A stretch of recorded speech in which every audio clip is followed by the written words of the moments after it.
আসসালামু আলাইকুম। সম্রাট স্টুডিওতে আপনাকে স্বাগত।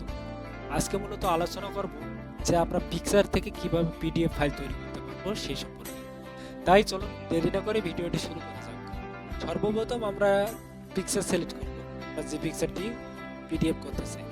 আমি এখানে নাম্বার যদি দেখাই 1 2 3, এই তিনটে পিকচার আমি পিডিএফ করতে চাই। তাই আমি সর্বপ্রথম এই তিনটে পিকচার সিলেক্ট করব। সিলেক্ট করা শেষে মাউসের রাইট বাটনে আমি চাপ দেবো। চাপ দেওয়ার পর প্রিন্ট যে অপশনটা আছে এটা খুঁজব।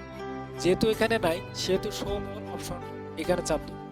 চাপ দেওয়ার পর দেখেন উপরে ফার্স্ট অপশন যেটা আছে সেটাই প্রিন্ট অপশন চলে আসছে। এখন প্রিন্ট অপশনে আসাতে প্রিন্টের একটা ডকুমেন্ট চলে এসেছে। এখন আমরা যদি দেখি তিনটে আমরা পিকচার সিলেক্ট করেছি তিনটে পিকচার এখানে, কিন্তু আমরা যেরকম পিকচার সিলেক্ট করছি ওরকম পিকচার নাই। তাই এই যে নিচে যে ক্লিক বাটনটা আছে সেটা আমরা যদি চাপ দিই দেখেন পিকচারটা চলে এসেছে। যদি ক্লিকটা আমরা না উঠাই দেই তাইলে পিকচার অনেকটা কেটে যাবে।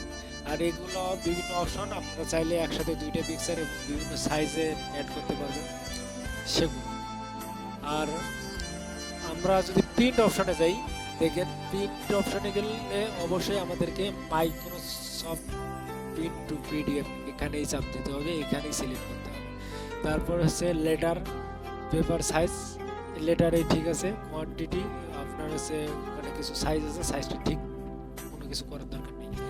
এখন আমরা একটা ফোল্ডার সিলেক্ট করব।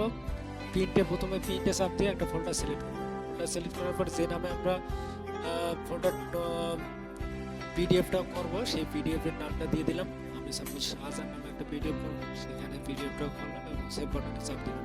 সেভ বাটনে চাপ দেওয়া মাত্রই আমাদের একটা পিডিএফ শো হলো শাহজাহান নামে। আমি যদি এটা এখন ক্লিক করি দেখেন পিডিএফ, আমি তিনটে পিকচার সিলেক্ট করছি, তিনটে পিডিএফ আকারে হয়েছে। আশা করি আপনারা খুব সহজেই বুঝতে পারছেন কিভাবে ফটো থেকে পিডিএফ করা যায়। তো যদি ভিডিওটি ভালো লেগে থাকে চ্যানেলটিকে সাবস্ক্রাইব করুন।